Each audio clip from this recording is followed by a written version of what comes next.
दोस्तों आज हम पढ़ने वाले हैं यूपी बोर्ड क्लास 12 का एक प्यारा सा चैप्टर जिसका नाम है भाषा और आधुनिकता, जिसके लेखक सुंदर रेड्डी जी है। सुंदर रेड्डी जी द्वारा लिखित यह लेख भाषा के निरंतर विकास और उसके आधुनिक स्वरूप की आवश्यकता पर आधारित है। लेखक बताते हैं कि भाषा को आकर्षण और प्रभावशाली बनाए रखने के लिए उसमें नयापन जरूरी है। विज्ञान, संस्कृति और बदलते समय के साथ भाषा को भी बदलना चाहिए। विदेशी शब्दों को आवश्यकता अनुसार अपनाना चाहिए, क्योंकि भाषा कोई संग्रहालय की वस्तु नहीं बल्कि जीवन तत्व है।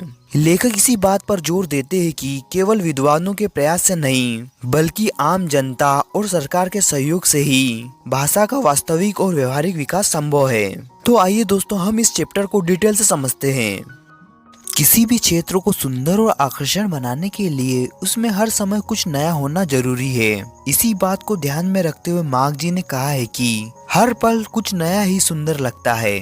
रमणीयता यानी कि आकर्षण और नयापन एक दूसरे पर निर्भर रहते हैं। अगर कोई चीज पुरानी और एक जैसी बनी रहे तो लोग उसे पसंद नहीं करते। कोई भी रचना तभी लोगों को अच्छी लगती है जब उसमें कुछ अलग और नया हो। जैसे पुरानी सोच में उलझा समाज आगे नहीं बढ़ सकता, वैसे ही पुरानी शैली में बंधी भाषा भी लोगों के मन को छू नहीं पाती। भाषा तभी असरदार बनती है जब वह अपने समय के हिसाब से बदलती रहे और नए तरीके से भावों को व्यक्त करे। इसका मकसद यही होता है कि लोग अपनी भावनाएं आसानी से जाहिर कर सके।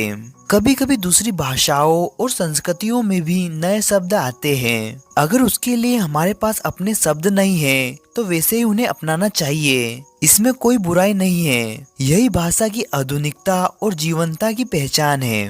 भाषा कोई संग्रहालय की चीज नहीं है, वह एक जीती जागती चीज है जो हमेशा बदलती रहती है और नएपन को अपनाकर ही आगे बढ़ती है। भाषा संस्कृति का एक जरूरी हिस्सा है। संस्कृति परंपरा से जुड़ी होने के बावजूद समय के साथ बदलती रहती है और इसमें विज्ञान की तरक्की का बड़ा योगदान होता है। जब नए वैज्ञानिक आविष्कार होते हैं तो उनसे जुड़ी नई बातें और सोच को भाषा में व्यक्त करने के लिए पुराने शब्द और ढंग काफी नहीं होते, इसलिए भाषा में नए शब्द और प्रयोग जरूरी हो जाते हैं। अब सवाल यहाँ उठता है कि ये बदलाव कैसे आए, प्रयास से या खुद ब खुद। अगर हम ध्यान से देखें तो साफ होता है कि भाषा को युगानुकूल बनाने के लिए सोच समझकर प्रयास करने पड़ते हैं। जैसे 18वीं सदी में अंग्रेजी और 20वीं सदी में जापानी भाषा ने बदलाव लाकर खुद को आधुनिक बनाया। हर भाषा की अपनी अलग शैली और प्रवृत्ति होती है, इसलिए नई चीजों को अपनाते समय उस भाषा की आत्मा को बनाए रखना चाहिए। एशिया और अफ्रीका जैसे देशों में यह बदलाव और तेजी से होना चाहिए, क्योंकि ये क्षेत्र वैज्ञानिक साहित्य में पीछे हैं। भाषा शब्दों से बनती है और बदलाव की शुरुआत भी शब्दों से होती है। आज हमारे रोजमर्रा में कई विदेशी भाषाओं जैसे अंग्रेजी, अरबी, फारसी के शब्दों का इस्तेमाल करते हैं। ये शब्द सामान्य बातचीत में चल सकते हैं, लेकिन साहित्य में इन्हें भाषा की शुद्धता के साथ अपनाना चाहिए। इसके लिए सोच समझकर प्रयास जरूरी है। अब सवाल उठता है कि भाषा को शुद्ध और आधुनिक बनाने की जिम्मेदारी कौन ले सकता है।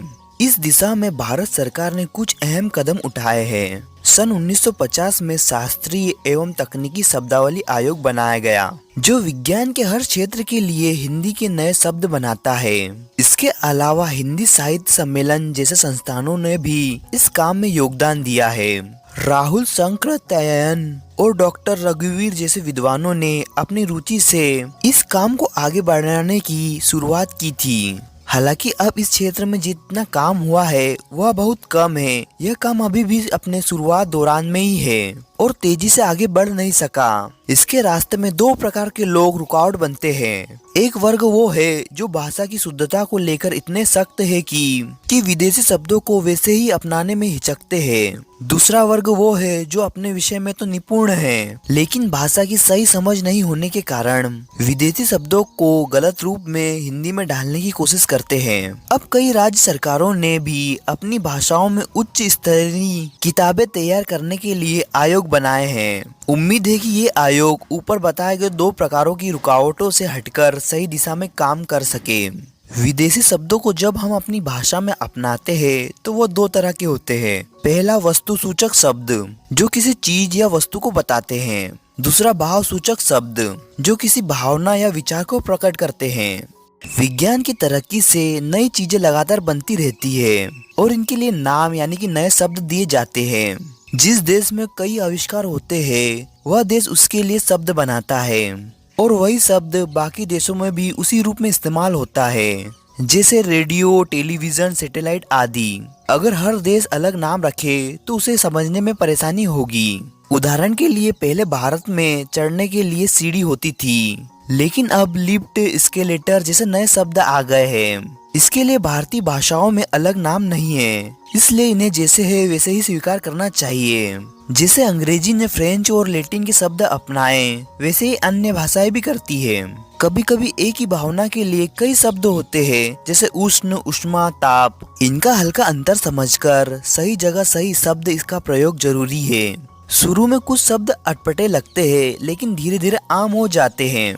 भाषा का सबसे बड़ा काम है स्पष्ट और सटीक अभिव्यक्ति। अगर भाषा में यह नहीं है तो वह ज्यादा समय तक टिक नहीं पाएगी। नए शब्द बनाते समय यह ध्यान रखना जरूरी है कि भाव या पूर्वाग्रह में बहकर नहीं, बल्कि अर्थ और जरूरत के हिसाब से सोचा जाए। अगर हम अंग्रेजी को सिर्फ शासक की भाषा मानकर नफरत करें और नए शब्द जबरदस्ती बनाएं, तो नुकसान हमारा ही होगा। इसी तरह अगर हम उर्दू के अरबी, फारसी शब्दों को छोड़ने लगे तो हिंदी अपनी सहजता खो देगी और बनावटी बन जाएगी। भाषा का विकास केवल पंडितों या विद्वानों की सोच तक सीमित नहीं रहना चाहिए। भाषा का असली संबंध जनता और प्रयोग से होता है। अगर नए शब्दों का इस्तेमाल आम जीवन में नहीं होगा तो उनका कोई मतलब नहीं रहेगा। यूरोपीय देशों में नए शब्दों को फैलाने के लिए टीवी, फिल्में और वैज्ञानिक कहानियां जैसे कई माध्यम हैं। लेकिन भारत में वैज्ञानिक साहित्य बहुत कम है। भाषा में बदलाव तभी सफल होगा जब जनता उसे अपनाती है। इसके लिए सरकार और पढ़े लिखे लोगों की जिम्मेदारी बनती है कि वे लोगों में जागरूकता फैलाए। साथ ही भाषा में आधुनिकता लाने के लिए लिपि सुधार और व्यवहारिक भाषा का मानवीकरण भी जरूरी है। सिर्फ नए शब्द गढ़ना काफी नहीं है, उन्हें व्यवहार में लाना जरूरी है। जब नए शब्द, मुहावरे और शैलियाँ आम बोलचाल, किताबों और शिक्षा में इस्तेमाल होने लगे, तभी भाषा सच में आधुनिक बनती है। व्यवहार में आना ही भाषा की असली शक्ति है। दोस्तों, वीडियो अच्छा लगे तो इस वीडियो को लाइक कीजिए और चैनल को सब्सक्राइब कीजिए। Thank you for watching.